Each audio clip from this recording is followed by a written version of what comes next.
रचित सुसमाचार 12वां अध्याय। इतने में जब हजारों की भीड़ लग गई, यहाँ तक कि एक दूसरे पर गिरे पड़ते थे, तो वह सबसे पहले अपने चेलों से कहने लगा कि फरीसियों के कपट रूपी खमीर से चौकस रहना।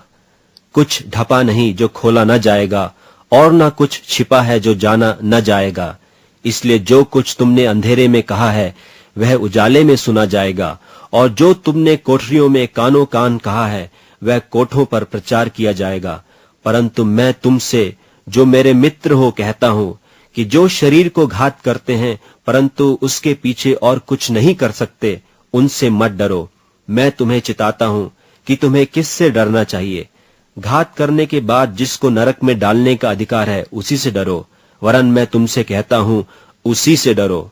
क्या 2 पैसे की 5 गौरैयां नहीं बिकती? तो भी परमेश्वर उनमें से एक को भी नहीं भूलता। वरन तुम्हारे सिर के सब बाल भी गिने हुए हैं, सो डरो नहीं, तुम बहुत गौरैयों से बढ़कर हो। मैं तुमसे कहता हूं, जो कोई मनुष्यों के सामने मुझे मान लेगा, उससे मनुष्य का पुत्र भी परमेश्वर के स्वर्गदूतों के सामने मान लेगा। परंतु जो मनुष्यों के सामने मुझे इनकार करे, उसका परमेश्वर के स्वर्गदूतों के सामने इनकार किया जाएगा। जो कोई मनुष्य के पुत्र के विरोध में कोई बात कहे, उसका वह अपराध क्षमा किया जाएगा। जब लोग तुम्हें सभाओं और हाकिमों और अधिकारियों के सामने ले जाएं, तो चिंता न करना कि हम किस रीति से या क्या उत्तर दें या क्या कहें, क्योंकि पवित्र आत्मा उसी घड़ी तुम्हें सिखा देगा कि क्या कहना चाहिए। फिर भीड़ में से एक ने उससे कहा, हे गुरु, मेरे भाई से कह कि पिता की संपत्ति मुझे बांट दे। उसने उससे कहा, हे मनुष्य, किसने मुझे तुम्हारा न्यायी या बांटने वाला नियुक्त किया है? और उसने उनसे कहा, चौकस रहो और हर प्रकार के लोभ से अपने आप को बचाए रखो, क्योंकि किसी का जीवन उसकी संपत्ति की बहुतायत से नहीं होता। उसने उनसे एक दृष्टांत कहा कि किसी धनवान की भूमि में बड़ी उपज हुई। तब वह अपने मन में विचार करने लगा कि मैं क्या करूं, क्योंकि मेरे यहां जगह नहीं जहां अपनी उपज इत्यादि रखूं। और उसने कहा, मैं यह करूंगा, मैं अपनी बखारियां तोड़कर उनसे बड़ी बनाऊंगा और वहां अपना सब अन्न और संपत्ति रखूंगा, और अपने प्राण से कहूंगा कि प्राण, तेरे पास बहुत वर्षों के लिए बहुत संपत्ति रखी है, चैन कर खा पी सुख से रह। परंतु परमेश्वर ने उससे कहा, हे मूर्ख, इसी रात को तेरा प्राण तुझसे ले लिया जाएगा। तब जो कुछ तूने इकट्ठा किया है वह किसका होगा? ऐसा ही वह मनुष्य भी है जो अपने लिए धन बटोरता है, परंतु परमेश्वर की दृष्टि में धनी नहीं। फिर उसने अपने चेलों से कहा, इसलिए मैं तुमसे कहता हूं, अपने प्राण की चिंता न करो कि हम क्या खाएंगे, न अपने शरीर की कि क्या पहनेंगे, क्योंकि भोजन से प्राण और वस्त्र से शरीर बढ़कर है। कौवों पर ध्यान दो, वे न बोते हैं न काटते, न उनके भंडार और न खत्ता होता है, तो भी परमेश्वर उन्हें पालता है। तुम्हारा मूल्य पक्षियों से कहीं अधिक है। तुम में से ऐसा कौन है जो चिंता करने से अपनी अवस्था में एक घड़ी भी बढ़ा सकता है? इसलिए यदि तुम सबसे छोटा काम भी नहीं कर सकते, तो और बातों के लिए क्यों चिंता करते हो? सोसनों के पेड़ों पर ध्यान करो कि वे कैसे बढ़ते हैं। वे न परिश्रम करते न काटते हैं, तो भी मैं तुमसे कहता हूं कि सुलेमान भी अपने सारे विभव में उनमें से किसी एक के समान वस्त्र पहने हुए न था। इसलिए यदि परमेश्वर मैदान की घास को जो आज है और कल भाड़ में झोंकी जाएगी ऐसा पहनाता है, तो हे अल्पविश्वासियों, वह तुम्हें क्यों न पहनाएगा?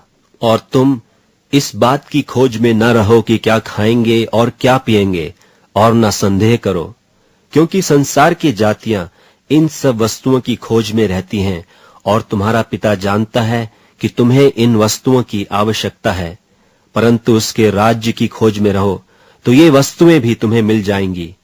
हे छोटे झुंड, मत डर, क्योंकि तुम्हारे पिता को यह भाया है कि तुम्हें राज्य दे।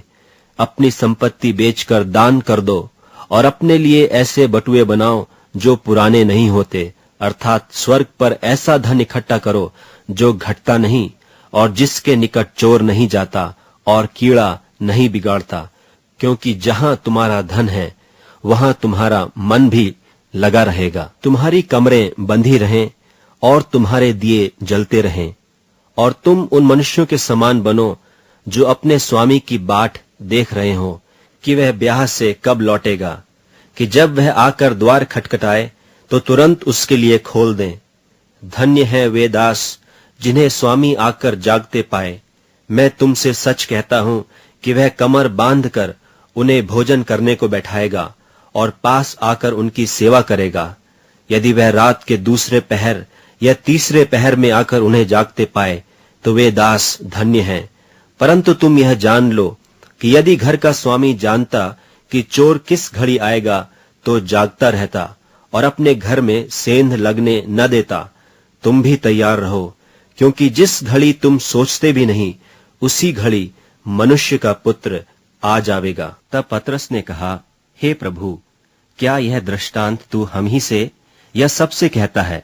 प्रभु ने कहा, वह विश्वास योग्य और बुद्धिमान भंडारी कौन है जिसका स्वामी उसे नौकर चाकरों पर सरदार ठहराए कि उन्हें समय पर सीधा दे। धन्य है वह दास जिसे उसका स्वामी आकर ऐसा ही करते पाए। मैं तुमसे सच कहता हूं, वह उसे अपनी सब संपत्ति पर सरदार ठहराएगा। परंतु यदि वह दास सोचने लगे कि मेरा स्वामी आने में देर कर रहा है और दासों और दासियों को मारने पीटने और खाने पीने और पियक्कड़ होने लगे, तो उस दास का स्वामी ऐसे दिन कि वह उसकी बाट जोहता न रहे और ऐसी घड़ी जिसे वह जानता न हो आएगा और उसे भारी ताड़ना देकर उसका भाग अविश्वासियों के साथ ठहराएगा।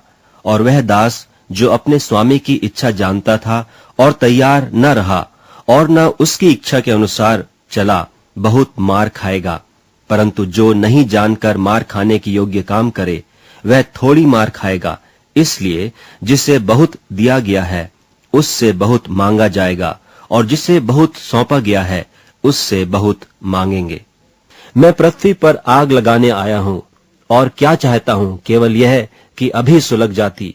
मुझे तो एक बपतिस्मा लेना है, और जब तक वह न हो ले तब तक मैं कैसी सकेती में रहूंगा। क्या तुम समझते हो कि मैं पृथ्वी पर मिलाप कराने आया हूं? मैं तुमसे कहता हूं नहीं, वरन अलग कराने आया हूं, क्योंकि अब से एक घर में 5 जन आपस में विरोध रखेंगे, 3 2 से और 2 3 से। पिता पुत्र से और पुत्र पिता से विरोध रखेगा, माँ बेटी से और बेटी माँ से, सास बहू से और बहू सास से विरोध रखेगी। और उसने भीड़ से भी कहा, जब बादल को पश्चिम से उठते देखते हो तो तुरंत कहते हो कि वर्षा होगी, और ऐसा ही होता है। और जब दक्षिणा चलती देखते हो तो कहते हो कि लूह चलेगी, और ऐसा ही होता है। हे कपटियों, तुम धरती और आकाश के रूप में भेद कर सकते हो, परंतु इस युग के विषय में क्यों भेद करना नहीं जानते? और तुम आप ही निर्णय क्यों नहीं कर लेते कि उचित क्या है? जब तू अपने मुद्दई के साथ हाकिम के पास जा रहा है तो मार्ग ही में उससे छूटने का यत्न कर ले।